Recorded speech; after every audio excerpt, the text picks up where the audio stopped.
Both of them involve humans. Humans are in the definition of both of them. Seriously, like this, I'm not just making this stuff up. The birth rate around the world is declining. The actual definition of invasive species, and I know I'm getting into definitions and it can get kind of cringy, but like it's important to understand what the term actually means. It's a non-native or alien to an ecosystem under consideration and a species whose introduction cause or is likely to cause economic harm, environmental harm, or harm to human health. Pick all you want. We need to make sure definition facts are accurate. Yeah, I think so too. But those things, economic harm, environmental harm, or harm to human health. That's what an invasive species is. So if you do non-native species, a non-native species is an organism that does not occur naturally in an area, but are introduced as a result of deliberate or accidental human activities. So it's the same definition minus the harm aspect. All a non-native species is, or all an invasive species is a non-native species that causes some sort of harm. That's the only distinction between the two. But the other part of that is as a result of deliberate or accidental human activities. So, let's see, what's up? Are mongoose and honey badgers actually immune to snake venom? They're not immune to snake venom. Hey, George, by the way. They're not immune to snake venom, but their immune system does a very good job of fighting it off, and they can die from snake venom, but they're way better equipped to deal with snake bites. So something that would kill the average animal, they can just kind of take it and they're fine with it. At least from my understanding. So it's basically an immunity, but it's kind of not. It's it's gray area, of course, as everything seems to be gray area. Oops.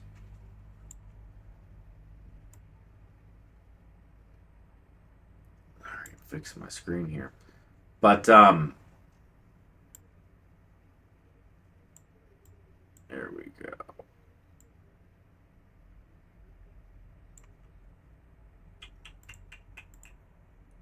Okay, so yeah, non-native, all it means, or all an invasive is a non-native animal that causes harm. So that's the only distinction that there is between native and non-native, or non-native and invasive species. But both aspects involve people. Both of them involve humans. Humans are in the definition of both of them. What I mean to say by this is that humans, by definition, cannot be an invasive species if we go by these definitions. The reason is because in order for something to become a non-native species, it has to be forcibly introduced, is what this is saying. Forcibly introduced. Humans are not forcibly introduced places. You can make the argument about slave trade and all that. I get that. But those are still humans. Humans introducing other humans. The humans got there on their own. We're all humans, so the slave trade doesn't really count because, like, humans got there on their own. They didn't. It's. If you really think about it, it's not the same thing. So,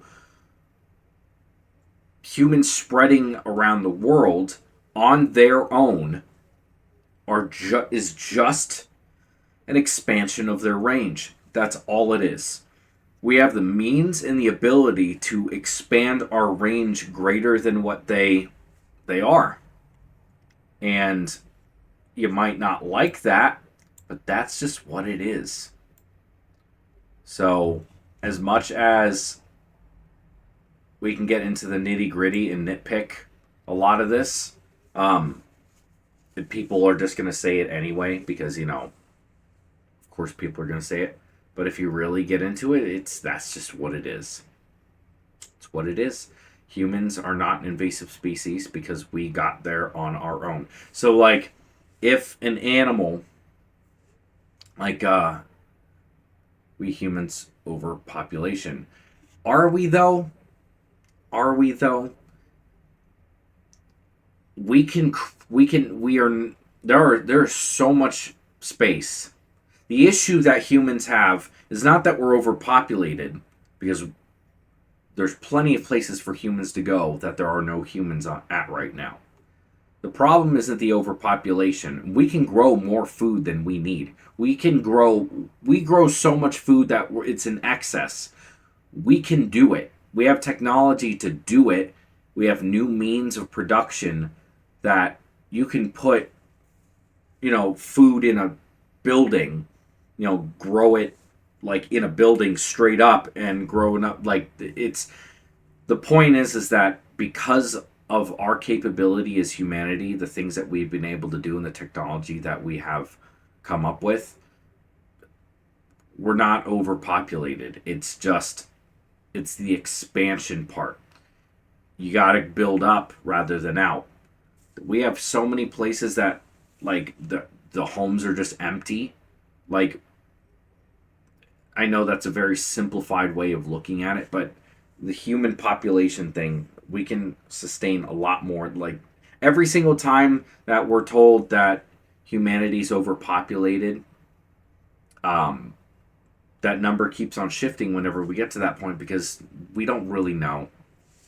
We can fit a lot more people. And besides, our birth rates all over the world are going down. It may seem like a lot right now, but it's not going to get much higher than it is right now if it's already plateaued. Over the next 30 years, we're going to have less people than we do now. The populations all over the world are dropping, including here in the United States. So to say that humans are overpopulated, I don't really see the numbers in that from everything I've seen. What is the birth rate? Let's see. Down? Yes, the populations are going down. Human birth rates worldwide. Birth rate of the world 2022 was 17.668 births per 1,000 people, a 1.15% decline from 2021. The birth rate for the world into 2021 was 17.873 births per 1,000 people, a decline of 1.13 decline from 2020. So every year it's been going down. Macro trends. Like, seriously, like this, I'm not just making this stuff up. The birth rate around the world is declining. Look at this. Every single year for the past few years now, and I'm sure you go back more, it's even so, we're at, like, it doesn't seem like a lot, but when you have billions of people, 1.15% decline in birth rate is a big deal. Now, that does not mean that I think that the world's going to end, because I don't. That's not what I mean by this.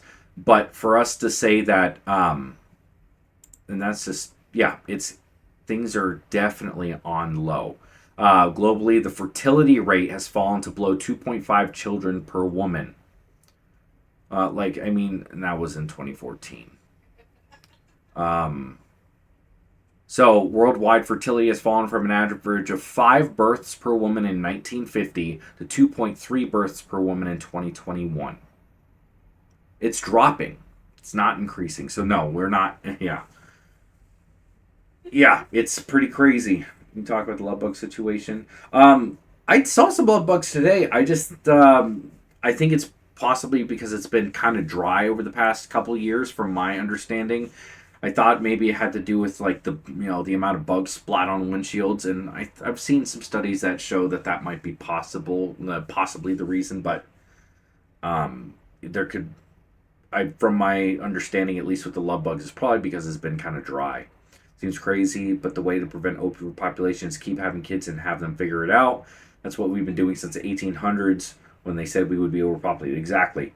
I've seen zero love bugs so far this year. I came. Yeah, I mean, I saw a few today. As soon as I made the video on love bugs disappearing, I saw a few, not anywhere near the amount I thought. I've seen zero too. I'm kind of worried about my squishy friend. Yeah, I've seen. I'm down. I'm not too far south of you, Chaz, but I've seen them. Yeah, it's over my yard today.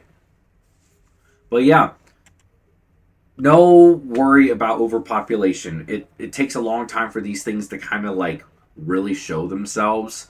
And I guarantee you in the next 10 to 15 years, they're going to be like, you need to have more kids because there's not enough kids. There's not enough people in the world. At 2, my girlfriend gave birth to twins a week. Well, congratulations. And my wife is pregnant, and we're going to have a baby in July. Heard something about pesticides. Well, that might be part of it. IDK, if that's the whole thing or not. I've heard the thing about the pesticides too. Possibly. But also, love bugs are non-native. They're from South America. So, like, if they did die out, I don't think many people would be too concerned.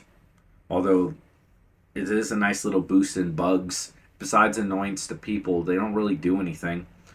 AK math well, but 1% of a billion, like 10 million. I don't know if it's that much of the population. I believe it's just the amount of babies on average born to women. Like if you average everything out, I think it's 1% of that. Yeah, yeah. Love bugs are from South America.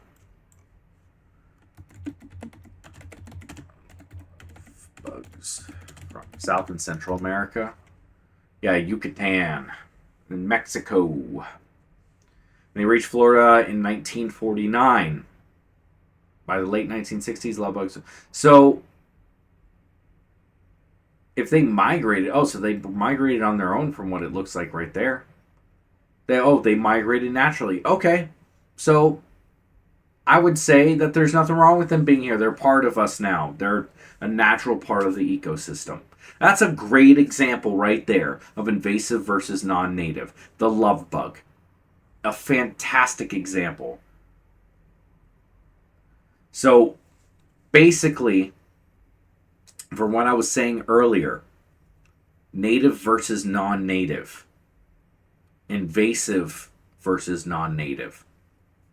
The love bug is technically a non-native animal because it originated in the Yucatan and Central America, but it naturally got here on its own.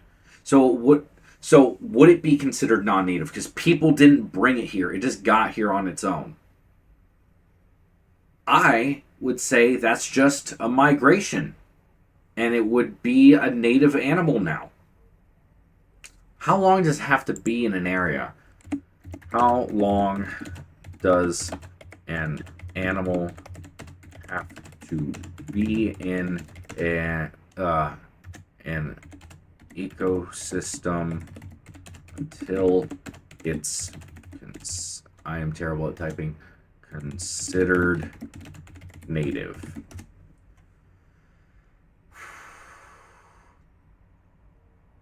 Okay, is there a point to invasive? Okay, ResearchGate. Is there a point at which an invasive species becomes native? I'm writing on a report for some blah blah blah. Naturalization. The short answer is no. The long answer is as follows. Species naturally change their ranges over time, usually just by small amounts, invading areas contiguous with where they lived before, but sometimes a long distance dispersal, even across ocean gaps. Monkeys reach South America from Africa, presumably by rafting on trees washed out to sea, for example.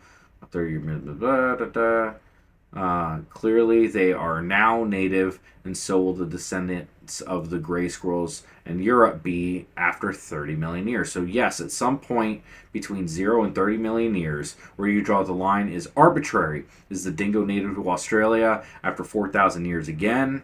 Or 4,000 years? No, but it is on its way, genetically and behaviorally distinct from the dogs that came with people, but still the same species.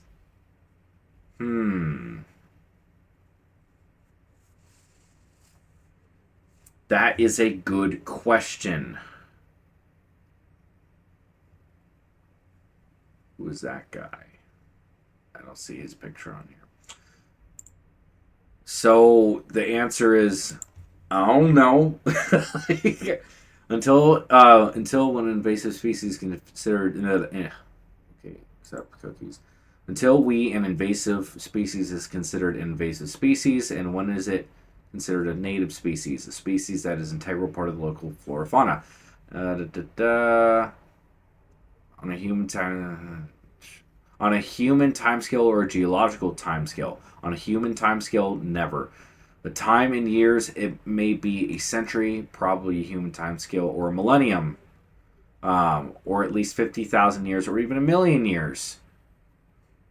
Seems to me the simply a problem of some people allowing themselves to extend the label invasive species to include anything not transported directly or indirectly by humans, as term ordinarily indicates.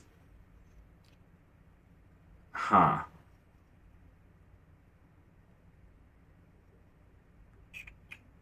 Swimmers and flyers don't stay for long. Well, usually not. That's not necessarily true. I mean, it also depends on where it is. Like, the dodo came from regular pigeons. You know, the dodo came from regular pigeons and evolved into its own separate thing.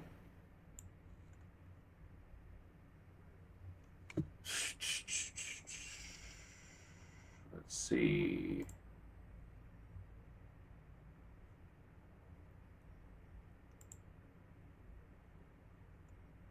Are you in there, Saget Master? 100. Yeah, so I don't know. It's a people are still talking about the same thing. Species introduced to new territory by humans, these are considered invasive essentially forever. So to answer your question, they don't. Species that enter a new territory via natural pathway, like a land bridge or storm, drift and destabilize the local ecosystem.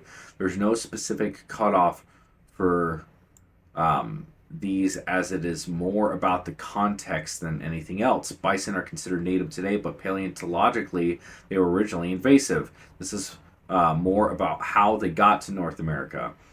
Often, once the biosphere restabilizes the new species, they often stop being referred to invasive, but this is not a hard and fast rule. It could take millions of years.